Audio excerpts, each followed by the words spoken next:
Our interview this morning is with Johnny E. Kennard. Johnny was born in Fort Worth, Texas in November of 1946. He served in the United States Navy, active duty from November of 1963 until November of 1967.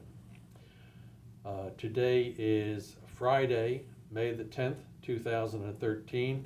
This interview is conducted at Crowley, Texas. My name is Dale Dexheimer. Also in the room is Milton Gibson as our videographer. Neither of us are related to Johnny Kennard in any way. This interview is conducted for the Library of Congress in Washington and also Operation Remember in Burleson, Texas. And with that, Johnny, you can tell us about your time in the Navy. Well, I was in high school and the Vietnam War was going on, and I felt like I needed to go, so I didn't graduate from high school. I quit school in the 11th grade, and I was 17. I joined the Navy. My parents didn't want me to do it, but I talked them into it, and they let me join. And went through boot camp in San Diego, California. Flew to San Diego. Spent, I think it's 8 weeks there. When I got out of boot camp, which boot camp was, back then it was kind of, I thought it was tough. And my commanding officer of our little division there, he was kind of rough. You did it his way. Of course, that's the way to be expected. But when I finally got out of boot camp, which it went pretty fast, it wasn't real bad at all. And then once I got used to it, except doing my own laundry, my mother used to do my laundry, then I had to do my own laundry. And the food wasn't bad, and standing watch at night in boot camp. Then when I got out of boot camp, I went home for a couple of weeks, and I had my orders going to be stationed in Guam aboard the USS AFDM-8. It was a floating dry dock there. We dry docked submarines and different kinds of ships for repairs. And after that, I spent 2 years in Guam, which Guam was a very beautiful place, and I enjoyed that, but I was kind of ready to go home. But I did meet my wife in Guam, and she's from Guam, and we got married, and we came back from Guam in '65, latter part of '65. And I went aboard a destroyer, USS Pritchett, DD-561. On board it for 2 years. I was a damage controlman. I made 3rd class. We did 2 Westpac cruises to Vietnam. When we got to Vietnam, we'd get out on the gun line and fire all day, and in the evenings we'd go into the Da Nang Harbor and spend the night, and that was kind of scary. You know, you didn't know what to expect in there. And then the next morning we'd go back out on the gun line, and they'd tell us where to shoot, and we'd sit there and just shoot all day long. And we did that. My first Westpac cruise, we followed the USS Oriskany, which was an aircraft carrier, to Vietnam, and we plane guarded for it. And coming back, we hit a storm, and you don't want to hit you're just like a cork out in the middle of the ocean. People don't realize that those things bob like corks. But it wasn't too bad. We made it back. Then we went back to Vietnam again about 8 months later, and did the thing. We plane guarded, and we came back, and I think there was about 6 months later, I got out. I stayed in we were stationed in San Diego, the ship was, on port. I got out in '67 and came home, and I stayed in the reserves for 2 years. I'd go to reserve, to the reserve building's not there anymore. It was on East Lancaster Road. And they tore it down, and that's where I got my honorable discharge from, was right there. I look back on it, and my wife tried to get me to stay in. I wouldn't do it. I wished I had of, though, but I didn't. So I look back on it, and it was a good experience. I really thought it was something we all needed to do, instead of, you know, these people not wanting to fight for their country. It's something we have to do.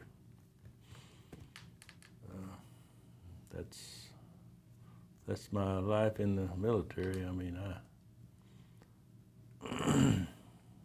Okay. That second guessing about wishing you would have stayed, yeah, we all would have been out at 38 or 40 years old. Yeah. Mm-hmm. Found a second job, gone to work at the post office or whatever we would have done. Yeah. But a lot of us made the same decision. Uh-huh. Grew up in Fort Worth. Uh-huh. What'd your dad do in Fort Worth? My dad, well, he was a truck driver. He drove for a freight line. Okay. In Fort Worth. Yeah. Brothers and sisters? My older brother was a truck driver. He drove for Yellow Freight, and he's retired now. My other brother was too. He's retired, and I drove for Southern Pacific. They had a truck line. I drove for them and worked for them 17 years. They decided to do away with the trucking company of it, and I got laid off. So I went back. I still found another job with Cisco Foods and worked for Cisco Foods. And I'm retired from Cisco right now. So you had two brothers? Mm-hmm. And a sister. And a sister. So Yeah. there are four kids. 4 kids. Living Yes. at the house. Yes. Okay. And my mom and dad didn't make a lot of money, and so before I got married, I would send them money out of send them an allotment to help them out. Yeah, you were making so much it Yeah. seemed induced that, Yeah. I had to help them, though. Yeah. You quit high school, Mhm. 11th grade, Mm-hmm. going in service. So did your parents have to sign for you, I guess, Yes. Johnny? Yes, and they had to sign, and like I say, my dad was okay with it. My mom was kind of, no, I don't know about this. And Your Yeah. brothers ever served any time in the service? my younger brother spent the same amount of time as I did in the Navy. My older brother didn't. Okay. He didn't go in the service. He was in the National Guard for a couple of years, but then he got out. But my younger brother was on the USS Henderson. Okay. You signed here in town, well, in Fort Worth, Mm-hmm. and flew to San Diego. Had you ever been on an airplane before? Never. That was scary. Was it a jet or? It was a jet. It was? Yeah, it was a commercial jet. Okay. There Navy sent you some orders, or the recruiting office gave you some orders, and you just went out to, I guess it would have been DFW. No. Or you fly out of Southwest. We flew out of. Or Love Field, maybe. No, it was over there off of 360. American Airlines had a facility there. Okay. And we flew out of there. The whole plane was full of recruits. So there was a lot of us on the plane. They feed you? Do you remember? On the plane? Yeah. Gosh, I don't remember. Okay. You went to San Diego to boot camp. Had you ever been subjected to any of that discipline, rolling out of the rack at 5 o'clock and all that stuff? No, I did whatever they told me to do. You know, I tried to be a good role model sailor, as you call it, keep from getting in trouble, because I knew I've seen a couple of guys get in trouble, and said I don't want no part of that. You know. After your 8 weeks at boot camp, you come home then? Mm-hmm. For 2 weeks. For 2 weeks. I think it was 2 weeks. Had on your Dixie cap and Yeah. Dixie cup rather. Yeah, my mom and dad, they paraded me around, like showing me off, I guess. Yeah. Yeah, my son's in the Navy. And All the girls think that uniform was pretty cool? yeah.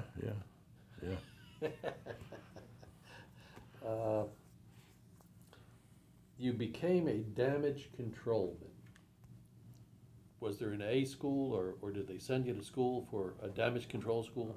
I went to a school, but it was kind of like it wasn't a damage control school. It was like a ship fitter school, but when I got in there, after I started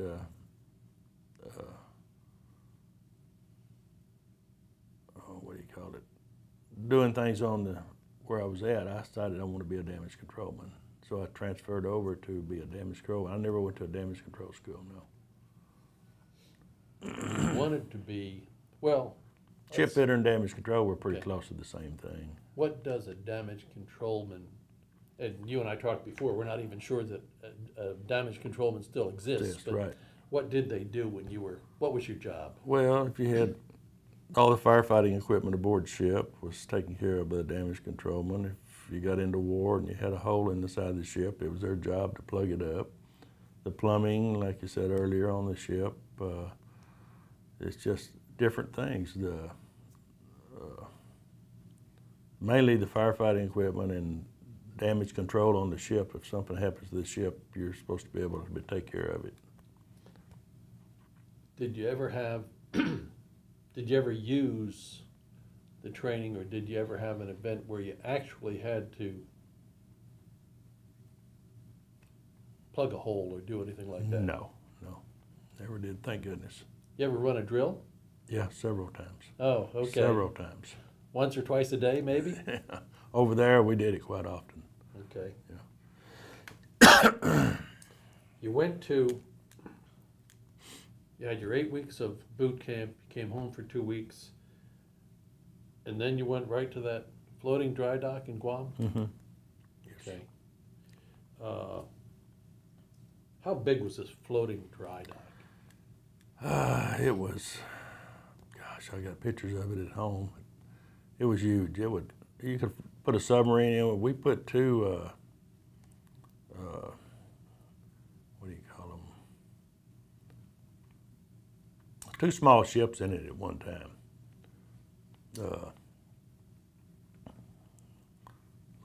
Not a tugboat, but we dry dock submarines, mostly submarines, when they come in for repairs. And Nuclear boats? nuclear boats, yes.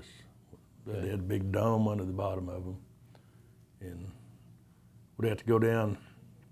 This thing would go all the way down to the waters, almost to the top of the deck. Then for them to get in, and then they would pull the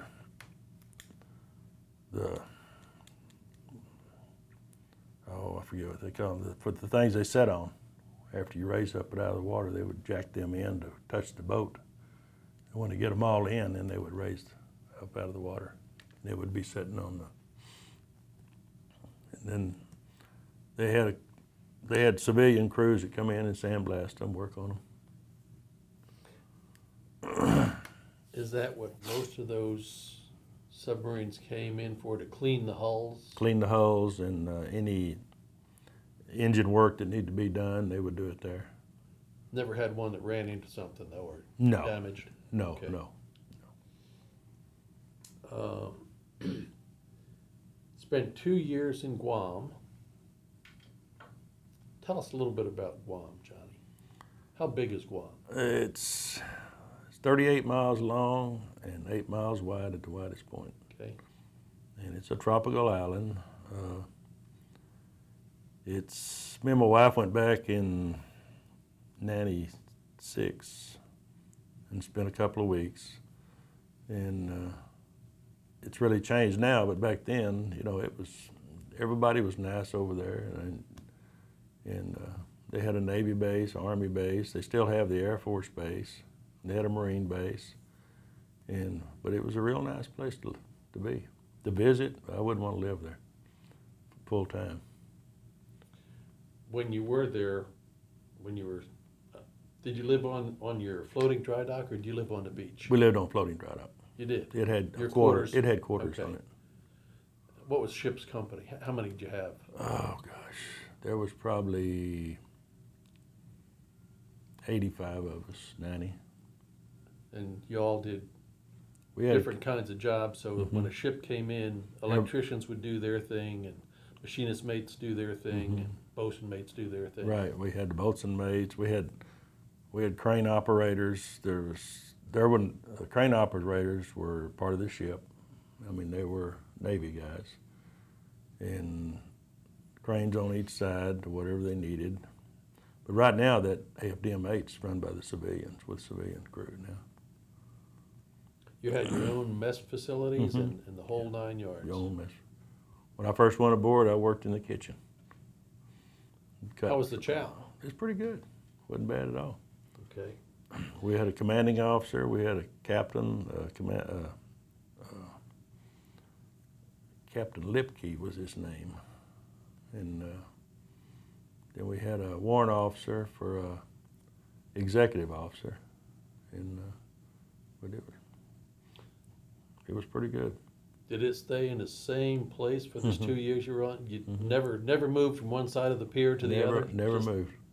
Sat right Okay. there. Okay. You got married. You met your wife and got married while you were in Guam. Yes, yes.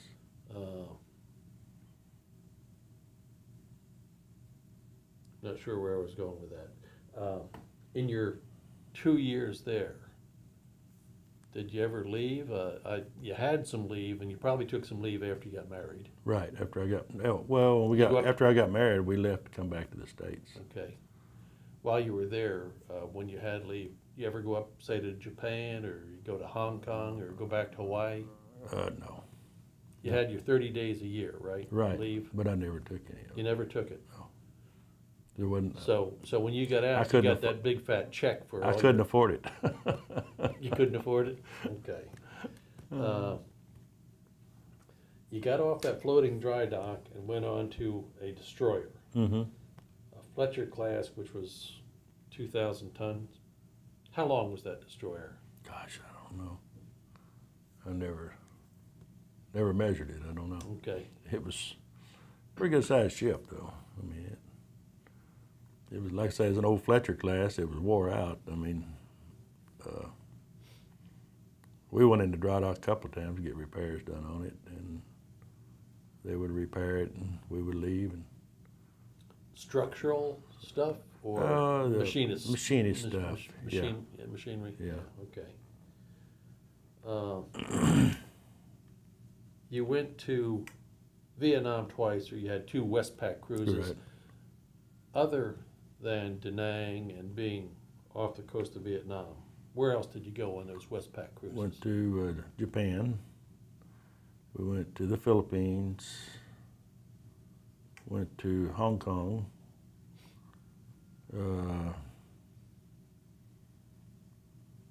Let's see. We stopped in Wake Island to refuel. You know where that's at? Ever go down to Australia? No, No? never went across the equator. Okay. You and Neptune never got to know each other? Yeah. Okay. You go over? You go on the beach in Japan? No, No? I went over, but we didn't go on the beach. We just Okay. messed around. Just went in all them white hat bars? Yeah. Okay. If I said Olongapo to you, does that ring any bells? No. No? Okay. In the Philippines, Subic? Subic Bay, yeah. Yeah. Okay. Well, my time Olongapo was where all the white hat bars were. Oh, is that right? Okay. Hong Kong. You went up to Hong Kong. Mm-hmm. Did you go over there? Did I go on shore? Yeah. Yes. Do you have any memories of Hong Kong? When I was there, it was cold. Yeah, it's wintertime, I guess, and Okay. it was cold, very So cold. you're in blues. Yes, very cold. Did you or did you know anybody maybe had uniforms made up there, Hong Kong? No. Okay. They would build them to your individual body. It was quite a Yeah. place. Yeah, I know what you're talking about, and I've seen them, but none of the guys I was with ever did it.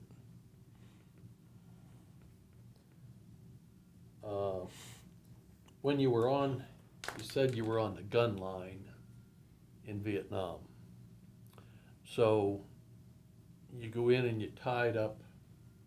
Did you tie up to a pier at Da Nang, or did you just Anchor out in the harbor. Yeah, just swung on the hook. Okay. Yes. And 3 o'clock in the morning, 4 o'clock in the morning, you get underway and steam out. Steam out. Go to whatever position they said and just start shooting. Start firing them 8-inch guns. Yep. Uh, I can remember a Piper Cub coming over the ship, and he was the spotter. And how he kept getting shooting down, I couldn't figure that out. But he would go, and then we'd start shooting wherever he said, you know. So if you did that, were you at general quarters all day? Most of the time, yes. Where was your station at GQ? I was in the after the ship, in the back part of the ship, where most of the equipment was to be used if we needed it.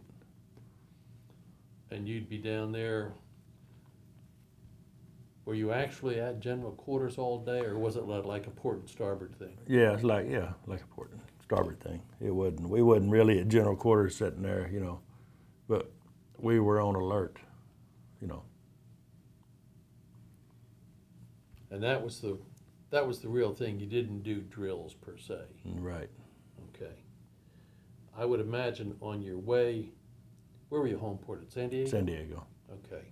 So on your way from San Diego to Pearl, you do some drills on the way there? General quarters, just different things, different drills. Okay, you go to general quarters, clang, clang, clang, clang, clang, general quarters, all that stuff you always hear. John Wayne in the movies and all that. Yeah. What sort of drills did you do on the way over there?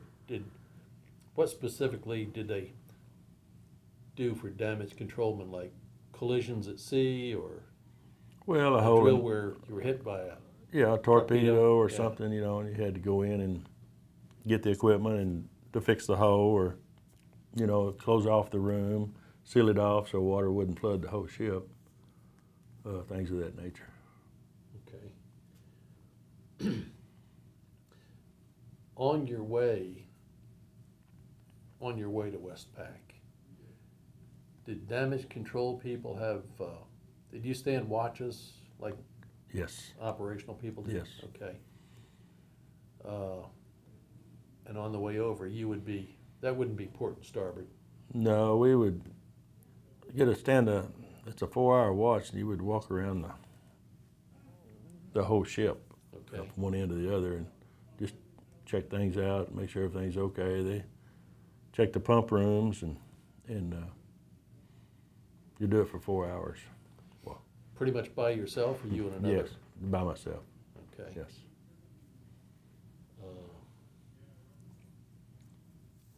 So sometimes you had that during the day. Of course, if you went to GQ for drills and what have you, then that was a whole different story. Right. But like if you had a mid-watch, they come get you out of the rack? Yeah. What time? About 15 minutes before your watch, so you can Okay. get dressed. What'd you do before you went on watch? I would talk to the guy coming off a watch, and he would explain everything to me if there's any problems or what's going on, and I would take over, and he would hit the rack. You run across a mess deck before you went on watch? To eat? Yeah. No, No? not Okay. it. We did get baked potatoes, though, out of the potato bin on the ship and put them on the steam pipes. And boy, I take butter, and it'd be good, pretty good. Yeah. Just in your own space? Yeah, you get hungry. Well, you take Okay. them down on the steam pipes and put them on the steam pipes in the Okay. engine room, and come back a few hours later, and they're done. I see everybody we talk to, Milton smiles a little bit, everybody we talk to, oh, I didn't do much when I was in, but everybody has a little bit of a story, and we've done 110, 115 of these, and never heard about anybody taking a potato, Yeah, putting it on a steam pipe. in the engine room, and we'd get butter out of the galley and have baked potatoes. Yeah. Okay. When you get hungry, you get hungry. Overall, chow on that ship pretty good? Yeah, they had something like, I'm sure you've heard of it, crap on the shingle. Yeah. Yes, Yeah, sir. it wasn't bad. Yeah, it wasn't bad. I didn't like I got tired of the powdered milk and powdered eggs, but sometimes that's all they had, you know. What's the longest time you ever spent at sea? Oh, gosh. We, Ever go 45 days? about 35, I think. 35? 35, maybe 40 days at sea. And of course, 35 days, you would have had to gone alongside, The aircraft carrier. okay, carrier, To re- reefer, oiler, whatever. Yeah, to refuel and to take on food and stuff like that. Right. Yes. Okay. Yeah, we've refueled several times at sea. And So we've for- transferred people over to the carrier, and they've transferred people over to us, and that's something I wouldn't want to do. Didn't want to ride that bosun's chair? No. What do you, when they were transferring folks like that, what did a damage controlman do during that drill?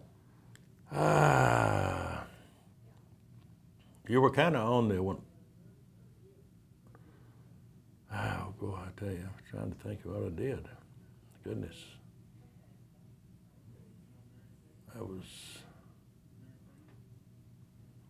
We were kind of, the boatswain's mates handled all that, transferring people over. That was their job. We'd like get ready, you know, have firefighting equipment ready, or, you know, we had hoses out just in case you never know when you're taking on fuel, stuff like Yeah. that, you know. Okay.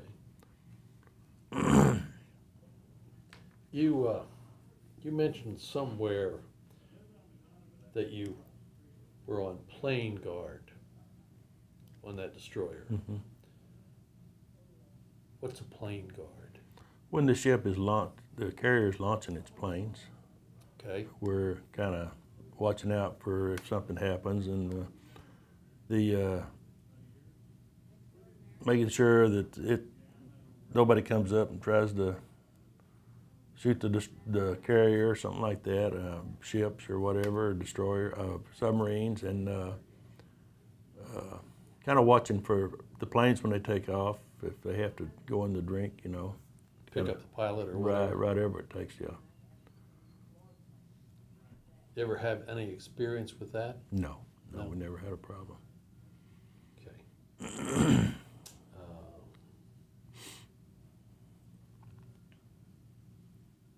The spaces.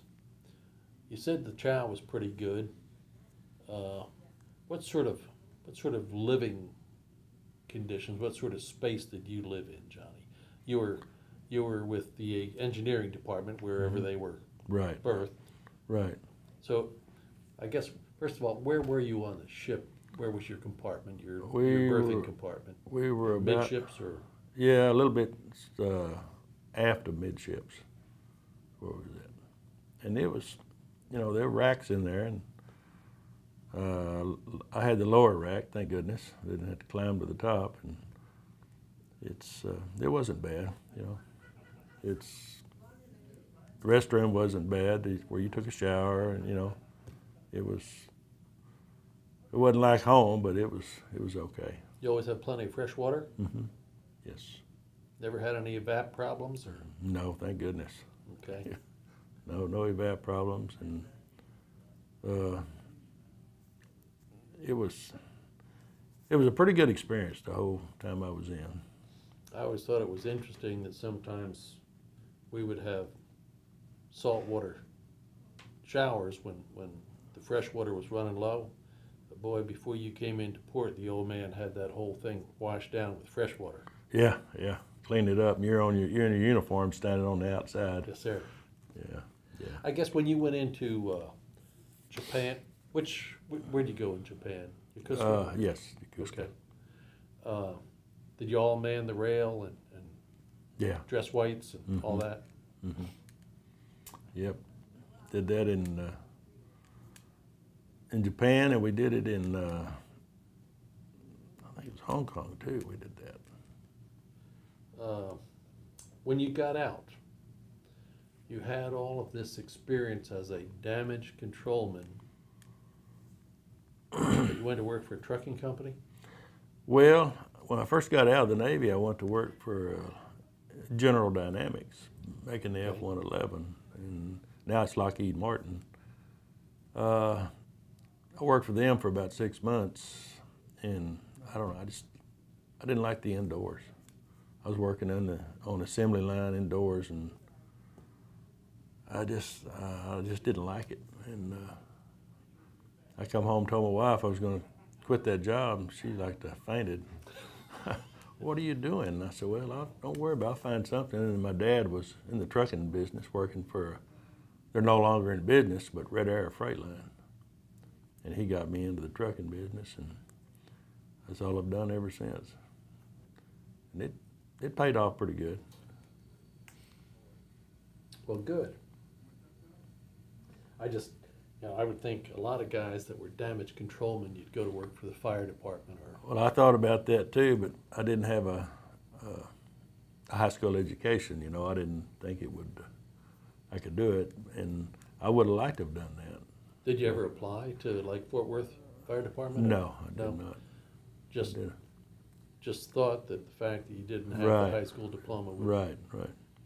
But obviously you've been successful and. Yes, it's been really good. Me and my wife have 3 kids. We have 9 grandchildren, and everything's doing pretty good. Your kids ever do any time in the military? No, my son, no. Grandchildren? My grandson right now is going to, this will make him happy. He's going to VMI. He's going to be a 2nd lieutenant when he comes out. Virginia military? Yeah. Virginia military, yeah. Yeah. He wanted to go to West Point, but there was not enough slots for him, and he got to go to VMI and got a scholarship, and he's in his 1st year now. Is that a congressional appointment to VMI, or is that just like any other college? Congressional, yes. It is. Yes. It is congressional. Yeah, well, they have Yeah. something to do with it. Yes. Yeah. Okay. Well, I guess they give you a recommendation. Right. Well, he went to Benedictine High School, all boys Catholic school. Okay. It's ROTC. He came out as a captain in there. But good for him. And he really wants to be an engineer, and he had to sign an 8-year contract to go in the Army. So he's going to be a 2nd lieutenant when he comes out. And he's coming to spend 2 weeks with us next month.